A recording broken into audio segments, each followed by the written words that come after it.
Assalamualaikum warahmatullahi wabarakatuh. Baik, sebelum bagaimana kabarnya anak-anak?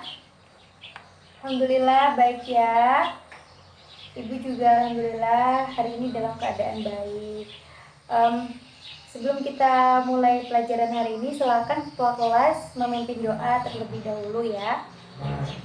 Oke, berdoa mulai. Berdoa selesai. Baik. Sebelumnya Ibu akan memeriksa kehadiran kalian semua ya. Silakan bilang hadir kalau hadir ya. Oke. Alhamdulillah hadir semua ternyata. Alhamdulillah hari ini hadir semua ya tanpa ada halangan.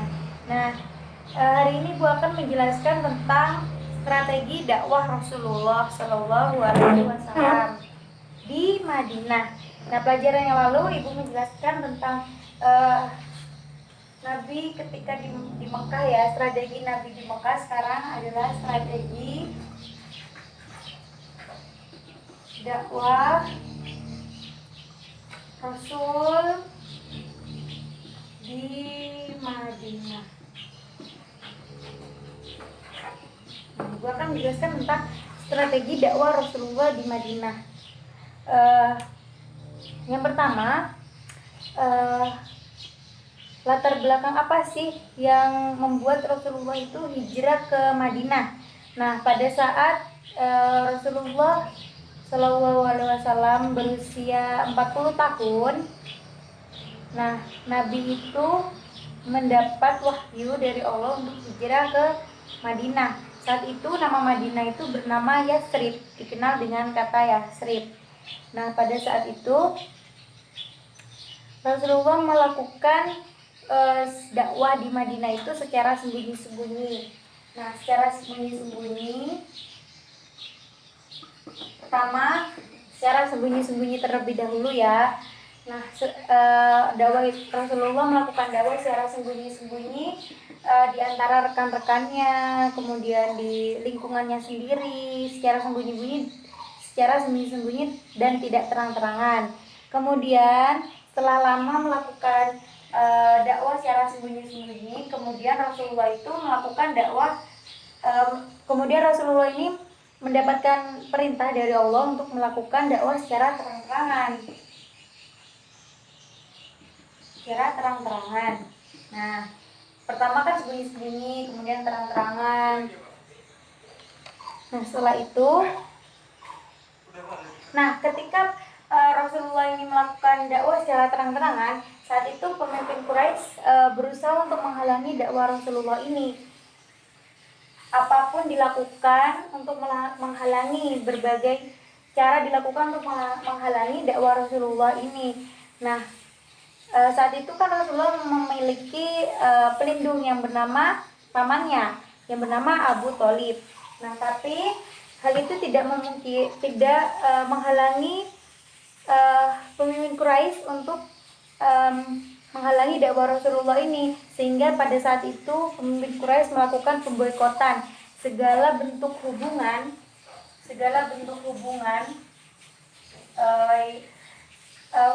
terhadap kaum muslimin itu diputus.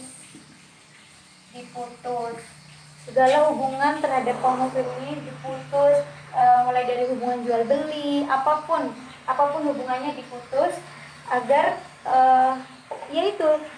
untuk menghalangi dakwah Rasulullah.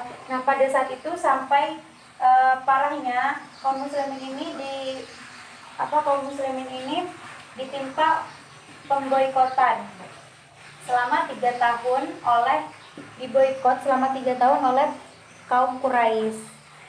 Nah, pada saat pemboikotan ini, kaum muslimin ini menderita kelaparan, kemiskinan, dan lain sebagainya. Nah, untuk meringankan beban tersebut, akhirnya kaum muslimin berpindah ke suatu lembah di luar kota Mekah pada saat itu. Nah, setelah pemboikotan 3 tahun ini, akhirnya pemimpin Quraisy ini merasa bahwa apa yang dilakukannya ini terlalu kejam. Akhirnya pemboikotan selama 3 tahun ini dibuka kembali. Nah, setelah itu um, Nabi Nabi Nabi ditimpa berita duka pada saat itu. Pamannya yang bernama Abu Thalib itu meninggal dunia. Pamannya Nabi meninggal dunia, kemudian disusul oleh istrinya yang bernama Khadijah, istri pertamanya, juga meninggal dunia. Nah, pada saat istri dan pamannya meninggal, serangan terhadap kaum Quraisy terhadap kaum muslim ini semakin parah karena tidak ada pamannya. Nah, untuk meringankan duka Rasulullah, akhirnya Allah itu mengisra mi'rajkan Rasulullah Shallallahu Alaihi Wasallam selama 40 hari ya. Nah, ketika itu kemudian ketika Isra Mi'raj itu Rasulullah mendapatkan perintah terhadap kaum muslimin untuk melakukan sholat 5 waktu. Nah, pulang dari Isra Mi'raj tersebut, Rasulullah kembali ke Madinah bersama kaumnya. Nah, setelah itu kaum ini Islam kembali maju pesat dalam kota Madinah tersebut. Apa sih yang membuat dakwah Rasulullah di Madinah ini diterima? Nah, strateginya apa saja? Yang pertama,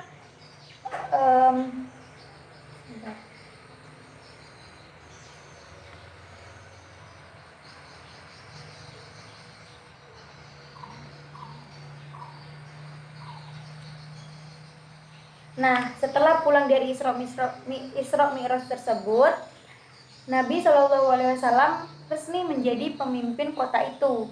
Nah, dalam kota itu adalah kota Madinah ya. Babak baru dalam sejarah Islam pun dimulai. Berbeda dengan periode Mekah, di periode dakwah di Madinah ini, Islam merupakan kekuatan politik ajaran Islam yang berkenaan dengan kehidupan bermasyarakat banyak turun di Madinah. Nabi Muhammad SAW mempunyai kedudukan bukan saja sebagai kepala agama, tapi juga sebagai kepala negara. Kedudukannya sebagai Rasul secara otomatis merupakan kepala negara, sehingga strategi yang dilakukan di Madinah saat itu diterima oleh penduduknya. Dalam rangka memperkokoh masyarakat dan negara baru itu, Rasulullah ini segera meletakkan dasar-dasar kehidupan bermasyarakat. Dasar pertama seperti melakukan pembangunan masjid untuk tempat sholat. Selain untuk tempat sholat, juga masjid itu sebagai sarana penting untuk mempersatukan kaum muslimin. Jadi pada saat itu masjid digunakan untuk melakukan musyawarah selain untuk digunakan sebagai sholat.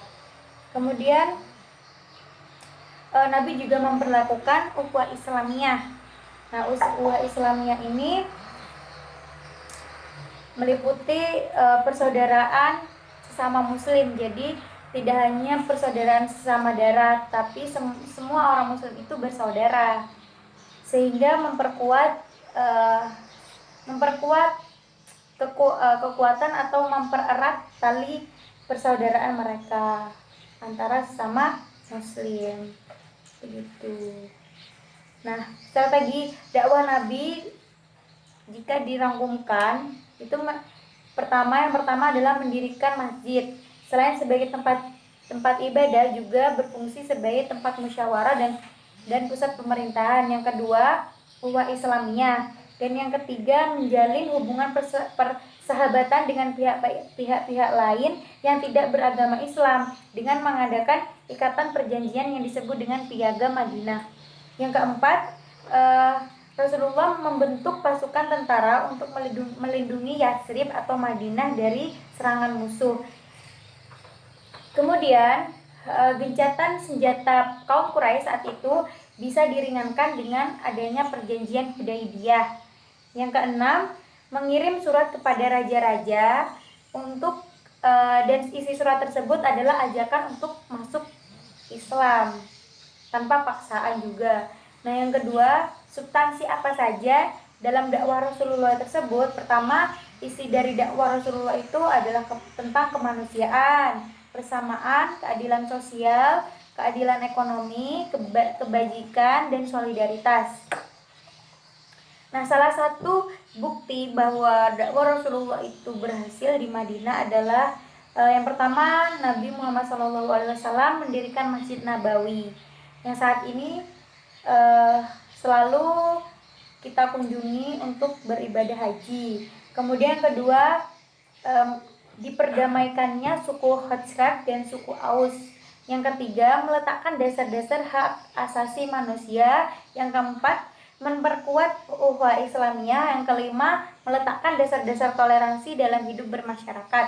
Yang keenam, membentuk negara Islam di Madinah. Oke, cukup sekian penjelasan dari Ibu. Bagi anak-anak mungkin ada yang belum dipahami atau yang ada yang mau ditanyakan, silakan ditanyakan ya, nanti Ibu akan jelaskan kembali. Oke, sudah jelas semua. Sekarang Ibu minta kalian menutup bukunya masing-masing ya. Dan Ibu minta buat kalian untuk maju satu persatu untuk menjelaskan apa yang Ibu jelaskan tadi. Secara kesimpulannya saja ya. Oke, mulai dari bangku pojok sampai bangku ke depan ya. Oke, silakan. Oke, tepuk tangan buat kita semua. Terima kasih sudah maju satu persatu. Sekarang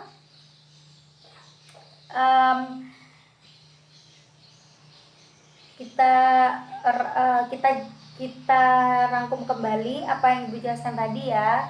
Jadi strategi dakwah Rasulullah itu ada di Madinah itu ada 6. Yang pertama, mendirikan masjid sebagai tempat ibadah dan sebagai tempat musyawarah. Yang kedua, mempererat ukhuwah Islamiyah, persaudaraan antara sesama muslim. Yang ketiga, menjalin hubungan persahabatan dengan pihak-pihak lain yang tidak beragama Islam, seperti pihak Yahudi, pihak yang non muslim, dengan mengadakan ikatan perjanjian yang bernama perjanjian tersebut ditulis dalam piagam Madinah. Yang keempat, membentuk pasukan tentara untuk melindungi Madinah dari serangan musuh. Yang kelima, gencatan senjata dengan kafir Quraisy yang tertuang dalam perjanjian Hudaybiyah. Yang keenam, mengirim surat kepada raja-raja yang isinya mengajak untuk masuk Islam. Dan substansi dakwah Rasulullah ini mengenai kemanusiaan, persamaan, keadilan sosial, keadilan ekonomi, kebajikan, dan solidaritas.